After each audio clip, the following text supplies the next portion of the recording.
Hey there, ladies and gentlemen. This is Andrew Snort with Creative Community Solutions. And as you're aware, on the press and media end, we are fortunate to cover a lot of people doing some good things, whether it's in arts and entertainment, college and professional sports, government and politics, nonprofits. And it's always an extra level of excitement when I get a chance to talk with a fellow author. So before we dive into our conversation, to check out the interview, make sure to visit asnortonccs.com, click on the menu for articles and coverage, as well as the directory for books and authors to find out about this. Add Creative Community Solutions LLC on Facebook and YouTube so you can not only see the written article, but a few video clips. Snorton CCS on Instagram and Twitter, and make sure to check me out on LinkedIn and Medium so you can make sure to meet, greet, connect, and all that good stuff. Like I said before, anytime I get a chance to talk with a fellow author, it's always just like an extra energy. So I'm gonna have her introduce herself. Hi, everyone. My name is Shemeeka Gentry. I am based in Atlanta, Georgia, and I'm an artist, writer now, as well as I guess, a marathoner. I've run a lot of races in Atlanta, Georgia. Wow, you've got some amazing moving parts going on. So before we dive into the author part, share with us a little bit about your moving parts as, as an accomplished artist and also an accomplished runner. Yes. So I've been basically creating artwork since I was a little kid. I just more so took it serious in 2016, where I actually started selling my artwork. So I've done a lot of custom paintings around Atlanta and globally, as well as doing murals around Atlanta as well. I have been running since 2018. I did my first marathon early this year, and now I'm starting to do races internationally. So I just came back from Philippines, where I did a half marathon, and earlier this year, I did a half marathon in Paris. Wow. So let me make sure I have this correct. Because of one of your passions, well, actually, technically both of them, that's allowed you to go overseas. So that's amazing. How did that happen? Like, how'd that work out? I don't know how it happened. I guess they call it runner's itch, where after you finish one race, you'll sign up for another one and you know you're going to regret it later, but you also feel amazing afterwards. And when I did my first marathon early this year in Atlanta, Georgia, I was like, it'll be great to tie in. I have a love for traveling and seeing the world. Let me tie that into running. So I wanted to go back to Paris. And one night, it was a week after my marathon, I was like, I wonder if there's a race in Paris. And that's how I ended up doing. And so now my main focus is to find races international, so I can explore, see the world, and run as well. That's wild. So an artist, and of course we know there's the local scene, the regional scene. Now, of course, you're tapping into that globally. You're tapping into the global scene with running. And now you're adding another tool for your toolbox in regards to being a published author. Yeah. Walk us through, what would you say was that catalyst, that motivating piece where it's like, I need to dive into this space? What took me is, as life, sometimes you can say, quote unquote, life can be lifing sometimes, I start getting hit with a lot of challenges that basically put me into like a healing space or a healing journey. And I took like over a year off from painting. So no one knows I have not painted since maybe 2 years now.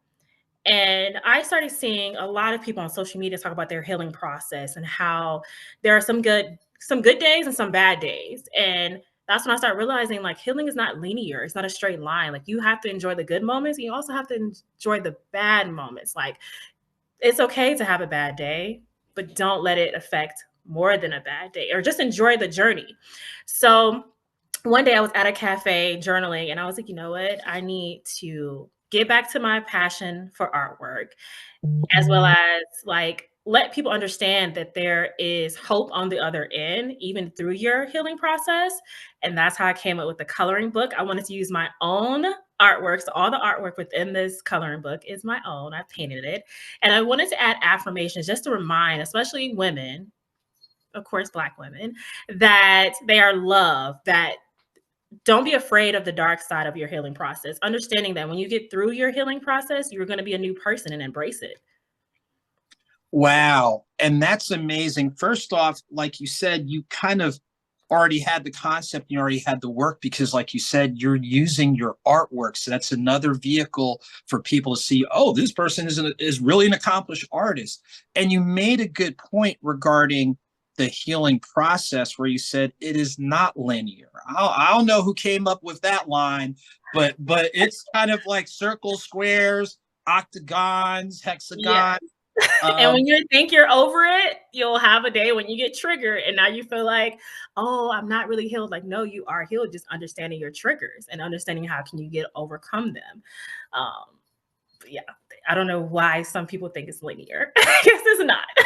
but I'm glad you said that, because like when you have that checkpoint moment and it doesn't go the way you planned, instead of looking at it as a failure, it's almost like you're sharing, you're using it as you've come a good way, but there's some other adjustments that you have to make. And it's understanding that ebb and flow. And as you noted, Black women, y'all are the strongest people I know, because y'all go through some of the strongest challenges, The known and challenge, unknown. even with the recent presidential, you know, we couldn't get a Black woman in office. And it was really because she was a woman. If it was a man, he would have got in office. But it's like we keep getting hit. And as Malcolm X said, we are the ones that get hit the worst. We're the unprotected, unloved. So I wanted to remind Black women, like, no, you're loved. You have the strength, you have the grace. Like, don't give up on yourself. And I'm glad you speak to those themes, because not only are those universal themes, but it definitely hits differently through the lens or view or perspective of Black women. So let me ask you this: with Black women in mind, is it a certain age, or you feel like your work can transfer to women who are preteens, late teens? Walk us through in regards to the large universe of Black women, where you feel this is really going to be a good fit.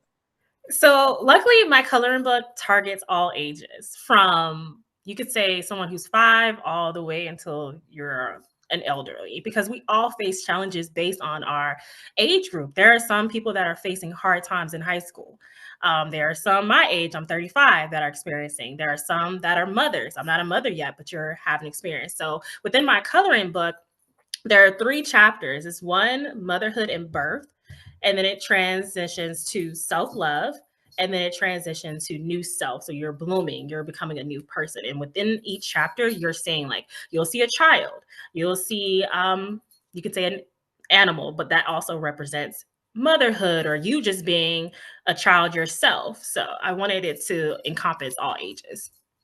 And I'm glad you walked us through that, because it's funny, because at times you see coloring book and you think it's only for kids, but by using your artwork, that provides the imagery, and it taps into that creative self, that expressive self that you really want women to embrace and build, and all these types of constructive things. Exactly. And most people don't understand that during COVID, data proved that coloring books started to become popular for adults. So they use it as therapy, they use it as a time to decompress. So it started getting a rise for adults during COVID, because the world shut down. We didn't have nothing to do. So a lot of people got into yard work, artwork, building stuff, and then coloring book as well. Wow. And I'm glad, you shared that, like you said, during the shutdown or what have you. That was, and I'll use the term loosely, interesting time, but it did allow for, opportunities, for people to kind of slow down, rediscover, recreate. So you've got another great masterpiece. You've done the masterpiece through the lens of an artist. You're doing the masterpiece through the lens of running. Now you're doing this masterpiece through really kind of synthesizing all of them as an author. Do you have any events on the horizon where people can meet, greet, and connect? And then my follow-up question is, where can people go in order to not only support you, but really they're supporting themselves based on the things that you're covering in your book? Yes, so I don't have any upcoming events since it's the end of the year, but my plan is to get in touch with local bookstores so I can start hosting like meet and greets and sell books. I'm also going to plan maybe a painting sip class, but it'll all be advertised on my social media, which is Raven Creations LLC. Or you can hit my other Instagram, which is Mika Runs the Globe. And you can also email me at sgentry21 at gmail or ravencreationsllc at gmail.com. Wow. So that's great. So the good thing is at the end of the year, when people are starting to make their resolutions or their first quarter 2025 plans, you've already given them a heads up. Hey, go here, stop by here, because something's coming and you need to be a part of it. So, Exactly. so as we kind of start get ready to wind down, you know, you're showing versatility as an artist, as a runner, now as an author. You're seeing where you can bridge the gap with those three. With your book, you're hitting these key themes and concepts which are about motivation, empowerment, elevation, especially when it comes to Black women. If people don't remember anything else about the topics that you shared today, what is one takeaway or one narrative or one message that you'd like to deliver that someone can put in their jacket pocket, their backpack, their pocketbook, or save it on the notes feature of their phone? What would be one takeaway that you want someone to have? The takeaway would be that your healing journey is yours and you should make it the most of it. And understanding that there are times where it can be scary, but there are beautiful times on the other side. Wow. I tell you what, that is a very timely statement, not only with us being here at the end of the year during the holidays, but just for any day. So, again, remind people of the title of the book, where they can purchase it, and the best ways for people to stay connected so they know when stuff's coming up the first Mhm. quarter of next year. This is where you need to go to find out. Yes. So the name of the book is Embracing You, a coloring book of affirmations. It can be found on Amazon as well as Etsy. And you can reach me at sgentry at gmail.com or Raven Creations LLC at Gmail, as well as on Instagram at Mika Runs the Globe or at Raven Creations LLC. I tell you what, Shemeeka, we really appreciate you taking time away from your moving parts to sit down and talk with us. Obviously, continued well wishes with the great things you're working on. And ladies and gentlemen, if this is the first time that you've connected with our guest, please do not let it be your last. She's provided all the info. And as a reminder, visit acenortonccs.com, click on the menu for articles and coverage. You can go find everything there, as well as our subdirectory with books and authors, Craft Community Solutions LLC on Facebook and YouTube, Ace Norton CCS on Instagram and Twitter, and of course, connect with me on LinkedIn as well as Medium to find out more. So until next time, of course, Ms. Gentry, we wish you a great holiday season and a great start to some of the great things you have going on for the beginning of next year and beyond. And we look forward to checking out everybody real soon.